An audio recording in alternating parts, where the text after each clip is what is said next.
vehicles on the road provide as much versatility as a Range Rover.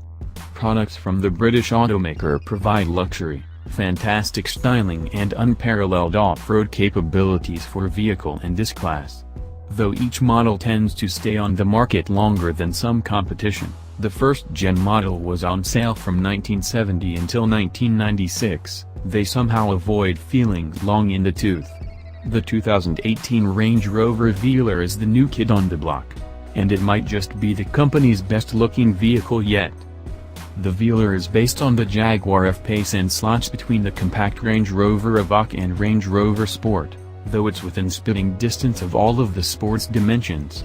It shares 3 of the F-Pace's 4 engine options, a 247 horsepower 2.0-liter turbocharged gasoline engine, a 180 horsepower 2.0-liter turbocharged diesel engine and a 380 horsepower 3.0-liter supercharged V6, the latter of which comes in our long-term 2018 Jaguar F-Pace.